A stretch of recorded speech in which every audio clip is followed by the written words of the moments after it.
A wife, not an animal. The dawn was red. Smoke from last night's fire still curled in the air, and the ground was scarred with the marks of battle. The man stood on the ridge watching the forest below. He knew the hunters would return. The fight was not over. The girl sat beside him, clutching her blade. Her body was sore, her arms heavy, but her spirit was alive in a way it had never been before. She was no longer the silent creature who once stood on an auction block. Now she felt her blood burn with purpose. More will come, the man said. His voice was calm, but his eyes were sharp. I know, she whispered. She looked at him, her gaze steady. And I will fight. He turned to her, surprised by the strength in her tone. For a long moment they held each other's eyes. Then slowly he nodded. The hunters came at sunrise. This time there were more, armored soldiers, not just mercenaries. They carried shock staffs and plasma rifles, their boots crushing the earth as they advanced. At their head walked a man with silver eyes, the master who once owned her. So, the master sneered, the animal hides behind a human. How fitting. You should have returned her quietly. Now you will both die. The girl felt her knees weaken. Memories of pain and chains tried to pull her down. But then she felt the man's hand brush against hers, firm and steady. You are not what he says, he told her. You are not his. You are mine, by choice, not by chains. Her chest filled with fire. She gripped her blade tighter. The battle was fierce. Plasma bolts hissed through the air. The man fought like the soldier he once was, his old training returning with every strike. The girl fought beside him, her movements clumsy but fueled by rage and courage. The hunters mocked her. An animal with a knife, one laughed. But then she struck, cutting through armor, proving them wrong. Her heart thundered, but she did not stop. For the first time, she was not fighting for survival. She was fighting for herself. Still, the enemy was strong. The master's silver eyes glowed with cruel delight as he cornered her. Did you think you could escape? He hissed. You were bred for pleasure, nothing more. The girl trembled, but she lifted her blade. Behind her, the man roared, struggling against two hunters at once. The master raised his staff to strike her down, and then she shouted. Her voice rang across the battlefield. I am not an animal. I am his wife. The words stopped everything for a heartbeat. Even the hunters froze, stunned. The master's sneer faltered, confusion flashing in his eyes. The man broke free, his weapon striking with brutal force. He reached her side, his chest heaving, his eyes burning with something deeper than fury. He looked at the master and spoke so the whole forest heard. She is not your property. She is my wife, and I will kill anyone who dares to say otherwise. The hunters hesitated. Some stepped back. They had seen humans fight before, but never like this, with love as sharp as steel. The master, enraged, lunged again. But this time the girl met him head-on. She blocked his strike, her blade catching his staff. With a scream, she drove her knife into his chest. His silver eyes widened, then dimmed. He fell to the ground, lifeless. Silence spread. The remaining hunters looked at their fallen master, then at the human and the girl standing side by side. None dared to continue. One by one they backed away into the forest, their courage broken. When the last of them disappeared, the girl dropped her blade. Her hands shook, her body weak, but her eyes shone bright. She turned to the man, breathless. You called me wife, she whispered. He looked at her, his chest rising and falling. Slowly he placed his hand on her cheek. Because it is true, he said softly. Not bought, not forced, chosen. Her eyes filled with tears, but they were not tears of shame. They were tears of freedom. She pressed her forehead to his chest, and for the first time, she believed the word she had spoken in her own tongue. Wife. The forest was quiet again, but far beyond, rumors were already spreading. Whispers across the stars, a human did not buy a slave. He married her. The galaxy would not understand. Many would laugh, some would curse, and others would fear. But none of that mattered to the man and the girl standing together, their shadows long in the morning light. For the first time in her life, she was not a possession. She was a person. She was loved, and she would never be called an animal again. The hunter's shadow. The days of silence did not last. It began with a sound. One evening, as the sun set behind the hills, the girl was outside gathering herbs near the well. The air was calm, but her ears caught a faint hum, low, mechanical, unnatural. She froze, her hands tightening around the basket. It was a sound she remembered from the markets, from the ships that carried slaves like cattle. Her heart raced. She looked up and saw a shadow streaking across the sky. A small vessel, black and sharp, circling the hills. Hunters. She dropped the basket and ran toward the house. The man was already standing on the porch, his eyes following the dark shape above. His face was calm, but his shoulders were tense. "They've come," he said. She stopped, breathless. "For me?" He didn't answer. He didn't have to. That night, the vessel landed in the fields beyond the forest. She saw its lights glowing through the trees. She wanted to hide, to beg him to run, but the man was already preparing. He strapped on an old belt with a weapon holster. He opened a box she had never seen before and pulled out a rifle, its surface worn but well kept. Her voice shook. "They will take me back." He looked at her then, his eyes sharp as steel. "Not while I breathe." The words made her chest ache. No one had ever spoken like that for her. Not family, not strangers, not anyone. The hunters came at dawn. 3 of them, tall and armored, their eyes glowing red under their helmets. They moved with confidence, like predators who knew the kill would be easy. The leader stepped forward, his voice metallic through the mask. "You have something that belongs to us. Hand over the animal, human, and you may live." The girl trembled. The word animal cut deeper than any chain, but the man did not move. He stood in front of her, rifle steady in his hands. His voice was calm, but it carried the weight of command. "She is not yours. She is not property. You will leave." The hunters laughed, a cruel, echoing sound. "You think you can stand against us alone? You are only one man." His eyes narrowed. "One man is enough." The first hunter moved, raising his weapon. A shot cracked through the morning air. The man's rifle fired faster than her eyes could follow. The hunter dropped, his weapon falling useless to the ground. The girl gasped. She had seen cruelty before, violence before, but not like this. His movements were precise, controlled. Not rage, not madness, but skill carved from years of war. The other 2 hunters spread out, circling. Shots blazed, beams cutting through the air. He moved with deadly calm, rolling behind the fence, returning fire with sharp bursts. The girl crouched low, her heart racing, fear clawing at her chest. "Stay down," he shouted. But one hunter broke past his defense, charging straight at her. She froze, her body stiff with terror. Chains, cages, laughter, all the memories came rushing back. The hunter's hand reached for her hair, and then the man was there. He slammed into the armored figure with the force of a storm, knocking him to the ground. His rifle cracked against the helmet, sparks flying. The hunter went still. The last one hesitated, seeing 2 of his comrades fall. He aimed carefully, ready to strike. Before he could fire, the girl screamed. It was not a scream of fear this time. It was sharp, fierce, desperate. The sound distracted the hunter just enough. The man's shot hit true, sending the last one sprawling into the dirt. Silence fell. The only sound was her heavy breathing and the soft hum of the enemy vessel waiting in the distance. He lowered his weapon, scanning the horizon. His face was unreadable, but his voice was steady. "There will be more." The girl trembled. Her legs felt weak, but she forced herself to stand. She touched his arm, eyes wide. "You fought for me." He looked at her, and for the first time, she saw the soldier behind the silence, the man who had once stood against armies, who carried scars deeper than her own. "I will always fight for you," he said simply. Her throat tightened. For years, no one had fought for her. No one had even spoken for her. And now this one man stood against hunters, against death itself. Not because she was property, but because she was his choice. That night, they buried the bodies far from the house. The vessel lifted into the sky, fleeing back to wherever the hunters had come from. But the danger was not gone. It had only begun. As they sat by the fire, she whispered, "They will return." "Yes," he said. His voice was calm, but his eyes burned with fire. "And when they do, they will learn what it means to hunt a human." She looked at him, fear mixing with something new in her heart, something strong, dangerous and alive. Hope, fire in the blood. The night was not quiet. The stars burned above, but the forest below whispered with danger. The man and the girl had left their home behind. Hunters searched for them, and every shadow felt alive with threat.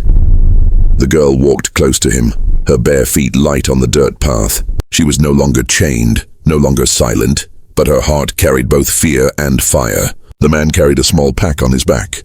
Inside it were tools, food, and an old weapon, something he had sworn never to use again. For days they traveled. He taught her how to stay hidden, how to move when the wind covered sound, and how to listen for footsteps that did not belong. She watched him carefully, memorizing every gesture. One evening by the riverbank, he handed her a small blade. "You must learn," he said. His voice was steady, but his eyes were heavy with worry. She looked at the blade with trembling hands. I am no fighter." "You don't have to be a fighter," he replied. "You only need to be free. To be free, you must defend yourself." He showed her how to hold it, how to strike, and how to guard. At first her movements were clumsy. The blade shook in her grip, as if her past still weighed her down. But the man was patient. He never shouted, never mocked her. Every mistake was met with calm correction. Day by day, the girl grew steadier. Her arms, once weak from hunger and chains, began to remember strength. She practiced until her breath came heavy and her skin glistened with sweat. For the first time in her life, she felt her body was her own. At night, they sat by the fire. She would look at him, at the scars on his hands, at the sorrow in his eyes. Slowly, she began to ask questions.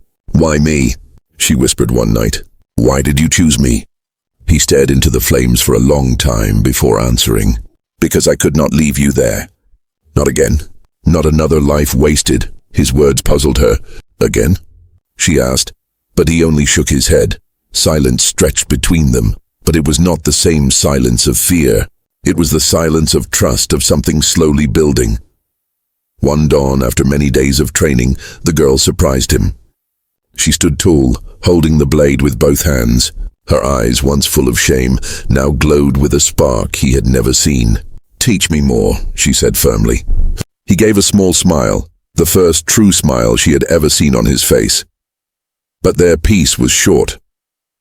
One evening, as the sun sank low, they heard the sound of metal against stone. The hunters had found their trail. The man tensed, pulling her close to the shadows. "They are near," he said. "Too near." The girl's hand reached for the blade at her side.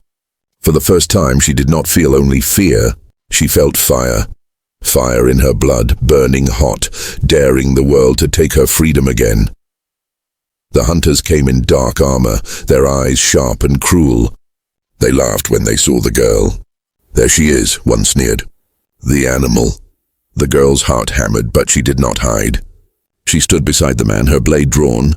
"She is not an animal," the man said, his voice like steel. "And you will not touch her." The hunters advanced, but the girl did not step back. She remembered every lesson, every moment of his patience, every word of kindness that told her she was more than property, and for the first time she believed it. The first hunter lunged. The man moved fast, striking with the weapon he had sworn never to use. Metal clashed, sparks flew. The girl watched, then joined in, striking with the blade in her hand. Her movements were not perfect, but they were hers. Blood stained the earth. The hunters, shocked by her defiance, staggered.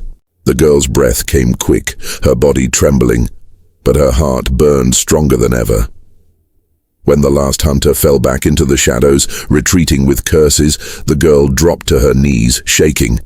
The man caught her before she fell. "You were brave," he said softly. "I was afraid," she whispered. "Bravery is not the absence of fear," he told her. "It is standing anyway." She looked into his eyes, her chest heaving. Then, without thinking, she pressed her forehead against his chest.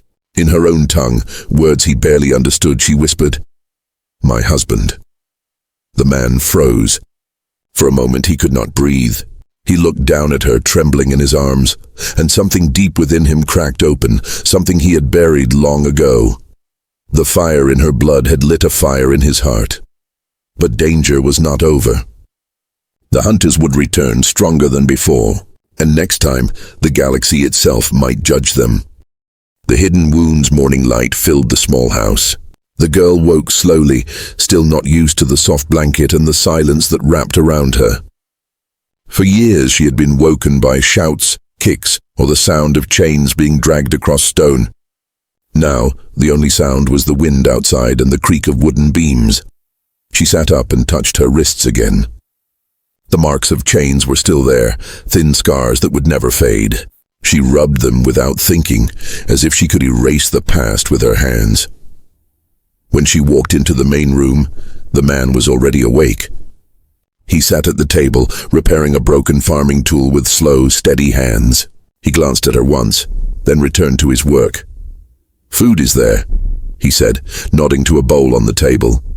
She sat quietly, eating.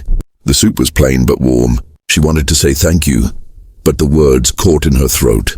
No one had ever given her food without expecting something in return. What did he want from her? Later that day, she carried water from the well outside. The bucket was heavy, but her body was used to labor. She moved carefully, though her back ached. The man watched her from the porch, his face unreadable. As she bent down to place the bucket, her sleeve slipped, revealing a deep scar across her shoulder. The man's eyes narrowed. She quickly pulled the cloth back into place, her heart racing. He said nothing, but that night, after she went to her room, he knocked softly on her door. "Let me see your arm," he said. Fear shot through her. Her first thought was punishment. Slowly, trembling, she held out her arm. He unrolled a small medical kit, old but clean. Carefully, he touched the scar, his hands steady. She flinched, expecting pain, but he was gentle. He cleaned the wound, applied medicine, and wrapped it in fresh cloth. "You've been hurt too many times," he said quietly. "These wounds, they should have healed long ago." Her eyes burned with tears she didn't want to shed. They said scars don't matter for an animal. His jaw tightened. His eyes grew hard, filled with a quiet fire. "You are not an animal." The words hit her like thunder. She turned her face away, hiding her tears. She wanted to believe him, but belief was dangerous. Belief could break her heart. In the days that followed, he continued to treat her wounds. Old burns on her back, cuts across her legs, a broken rib that had never healed right. Each time his hands were careful, never cruel. He never asked about the scars, but sometimes her silence broke, and the memories spilled out. "This one," she whispered one evening, touching a scar on her side, "was when I refused to sing." He said nothing, only tightened the bandage. "This one," she said another time, pointing to her arm, "was because I tried to hide food for a younger slave." Still, he said nothing. But she saw his hands pause, his jaw clench. His silence carried more rage than shouting ever could. One night, a storm hit the hills. The roof shook under the heavy rain and thunder rolled across the sky. She woke from a nightmare, sweating, her body trembling. In her dream, the crowd was laughing and the chains were heavy on her neck again. She sat up, gasping. Then she saw the man standing in the doorway holding a lantern. His face was calm, but his eyes were softer than she had ever seen. "You cried out," he said. She wrapped her arms around herself, ashamed. I dreamed of them. I can't escape them." He stepped inside, placing the lantern on the table. His voice was steady. "Scars on the body fade. Scars in the mind take longer, but they heal too." She looked at him, tears slipping down her face. "Why do you care?" she whispered. "Why treat me like this? You could have left me there. You could have ignored me." For a long time, he was silent. Then he said, "Because I know what it is like to lose everything, and no one should live as property." Her breath caught. She wanted to ask more, but his eyes told her the rest of the story, eyes filled with a grief older than her chains. That night, she lay in bed holding her bandaged arm. For the first time, her scars did not feel like marks of shame. They felt like proof she had survived, and in the quiet, she began to wonder. If this man could see her as more than an animal, could she see herself that way too? The storm outside slowly faded, but inside her another storm had just begun, one that might change everything. Whispers of the past, the days in the quiet house, began to blur together. Morning brought the sound of birds, the steady rhythm of the man working in the fields, and the soft warmth of food waiting on the table. It was nothing like the noise of the slave markets or the sharp sting of orders. It was strange, almost frightening to live without fear every second. The girl found herself watching him more closely. He never spoke much, never explained himself, yet every action seemed careful. When he worked with calm patience. When he ate slowly as if every bite mattered. When he read from his old books, his eyes carried the weight of thoughts he never shared. She began to wonder who he truly was. No ordinary farmer could fight like he had at the market, standing against traders with eyes that made even hunters step back. And no ordinary man would spend so much money to save a broken slave. One afternoon, while carrying water from the well, she heard voices near the road. Curious, she moved closer, but kept herself hidden behind the wooden fence. 2 neighbors had stopped to speak with the man. "You live alone too long," one said, his voice deep and mocking. "People wonder why you finally bought a companion. Not like you to spend credits on such things." The man did not answer. His silence was heavy, but the neighbor continued. "Maybe she reminds you of your family, or maybe you're just tired of ghosts." The girl's heart jumped. "Family, ghosts?" The second neighbor shook his head. "Don't push him. You know what he lost. A wife and child, burned when the war came. He never spoke after that. Never trusted anyone again." She pressed her hand against her chest, struggling to breathe. A wife, a child, gone. The silence of the man suddenly made sense. His loneliness was not just choice, it was grief. The neighbors left, muttering, but their words stayed in her ears like whispers carved into stone. That night, when the man sat by the fire, she gathered courage to speak. Her voice trembled. "They said, you had a family." His head lifted, his eyes dark and unreadable fixed on her. For a long time he said nothing. Then, with a sigh, he looked into the fire. Yes, the flames reflected in his gaze. His voice was low, almost broken. "War took them. I came back to ruins. There was nothing left." Her throat tightened. She wanted to say "I'm sorry," but the words felt too small. She understood loss, chains, cruelty, but the loss of love? She could not imagine the weight of it. He turned to her, his eyes steady. "That is why I will never treat you as they did. No one deserves to lose everything. Not again." Her chest ached. For years she had been told she was less than human, that her life had no meaning. Yet here sat a man who had lost those he loved, and still he chose to see her as something more. The whispers of the past did not end there. A week later, she returned from the fields with her hands full of herbs and roots. She entered the house quietly, but then froze. The man's old military coat lay across the chair. The fabric was torn in places, but the patches on the chest glowed faintly with silver symbols. She did not understand all of them, but one was clear enough, the mark of a soldier. She touched the edge of the coat, her fingers trembling. Memories of the slave markets filled her mind. How the traders spoke of humans with both fear and hatred. Humans, they said, fought with fire in their blood. Humans never bowed. Now she knew why his eyes were different, why his silence carried such weight. He had once been a soldier who stood against armies. When he entered the room, she quickly pulled her hand away, embarrassed. But he saw where she had been looking. His face tightened. "You shouldn't touch that," he said. His voice was calm, but his eyes carried pain. I only wanted to know," she whispered, "who you are." He picked up the coat and folded it slowly, carefully. "Who I was no longer matters. The war is over," but she could see it in his face. The war was not over. It lived inside him, just as her scars lived inside her. That night, lying in bed, she could not sleep. Her mind was filled with questions. Why would a soldier once feared choose to save her? Why risk his silence, his safety, his lonely peace? For the first time, she wondered if fate had brought them together.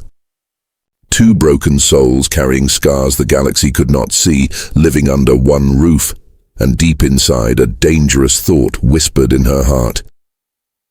Maybe I am not just filling his loneliness. Maybe I am becoming part of something new.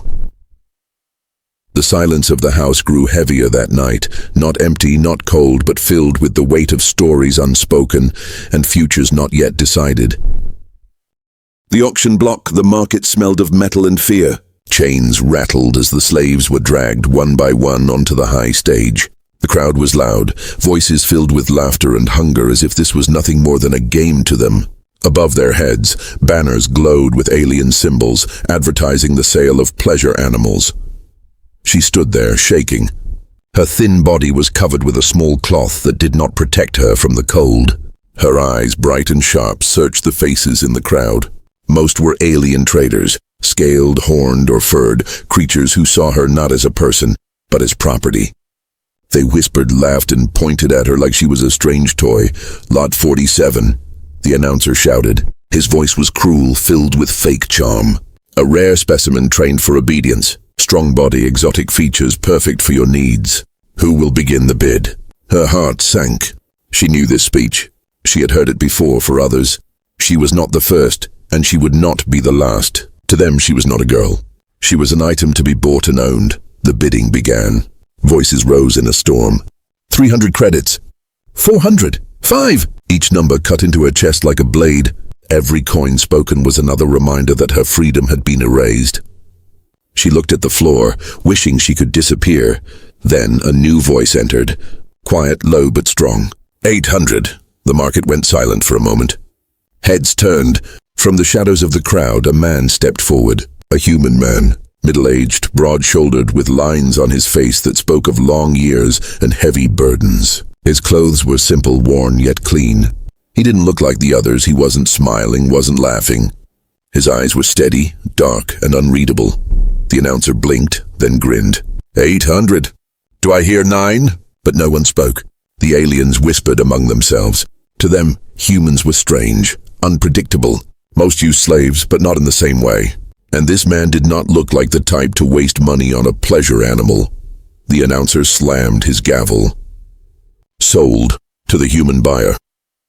Her chains were unlocked, but only to replace them with lighter ones for transport. The guards shoved her forward. She stumbled, then felt a firm hand catch her by the arm. Not rough, not cruel, but steady. She looked up and met the man's eyes for the first time. There was no hunger there, no laughter, no cruelty, only silence. He said nothing as he led her away from the stage. They walked through the market's back streets. The noise of the auction faded behind them. Her heart raced. She didn't understand. Why had he bought her? Humans, she had heard, were strange but not kind. Some were worse than the aliens. Was this just another cruel trick? Finally, she broke the silence. Her voice was weak, trembling. "Master, what will you do with me?" He stopped walking. Slowly, he turned to her. His face showed no smile, no anger, only a heavy calm. "I am not your master," he said. His voice was deep, quiet, but it carried weight. "And you are not an animal." She froze. The words made no sense. Not an animal. But that was what everyone called her. That was what she was sold as. That was what the chains said she was. He started walking again without explaining. She followed, confused and afraid. The shuttle waited at the edge of the docks. It was old, scratched, but well kept. He guided her inside. She sat at the far corner, wrapping her arms around her knees, still unsure. He pressed a few buttons, and the ship rose into the sky. Through the small window, she watched the slave market shrink into a tiny speck of light. For the first time in years, she was leaving that place behind. But freedom was still far away. She was still in chains, still owned, still afraid. The man sat across from her, arms folded, eyes closed as if in thought. She studied him carefully. His hair was streaked with gray, his hands rough with scars. He looked tired but strong. "Why me?" she whispered, unable to stop herself. He opened his eyes, meeting hers again. "You'll understand." One day, his answer gave her no comfort, only more questions. As the stars stretched into lines and the ship entered faster than light travel, her heart pounded with fear and a strange, new feeling. Hope. The girl didn't know it yet, but her life had changed. The man who bought her had no interest in owning a slave. He had come for something far different, and in time, she would learn why the galaxy feared the quiet strength of a human who refused to kneel, and why he would rather call her wife than property. A home of silence. The shuttle landed with a soft thud. The girl looked out of the window and saw a quiet world below. No slave markets, no bright banners, no noise. Only wide fields, broken hills, and a small house standing alone near the edge of a forest. Her chains were still around her wrists. She held them close, afraid to anger the man. He had not shouted at her, not touched her with cruelty, but silence could be more frightening than rage. Silence left her mind guessing. He opened the shuttle door and stepped down first. Then he looked back, waiting for her to follow. For a moment she froze, her body stiff. Was this another trick? A cage hidden inside a house. Slowly, she stepped down, her bare feet touching the soft soil. The air was fresh, cool, and filled with the smell of grass. It was the first clean breath she had taken in years. The man led her to the house. The door creaked open and she braced herself for chains, cages, or the heavy scent of cruelty. But inside, she saw only simple furniture, a table, 2 chairs, shelves with books and tools placed carefully on the wall. It felt lived in but lonely. "Sit," he said, pointing to the chair. His voice was firm but not unkind. She obeyed, keeping her eyes on the floor. He placed a small bowl of food in front of her. Bread, soup, nothing fancy, but warm. The steam rose into the air, filling her with hunger she tried to hide. Her hands trembled as she picked up the spoon. She expected him to watch her like the others had done before, waiting to see her beg or humiliate herself. But when she looked up, he was gone. She blinked. The silence of the house wrapped around her. For the first time, she ate without someone standing over her. The soup burned her tongue a little, but she smiled despite the pain. She hadn't smiled in years. Later, she explored carefully. There was no lock on the doors, no cage, no hidden whips or chains. She found a room prepared for her, clean blankets, a bed that looked soft, and even a small window that opened to the fields outside. She stood there, frozen. A bed for her? Slaves did not sleep in beds. Slaves slept on cold floors, chained together. Her eyes burned with tears, but she forced them back. It must be a trick, she thought. No one is this kind for free. That night she could not sleep. She lay awake, staring at the ceiling, listening to the silence. Silence was dangerous. Silence meant waiting for the hidden cruelty to begin. Her body stayed tense, ready to run, though she had nowhere to go. Then she heard footsteps. Her heart raced. The door creaked.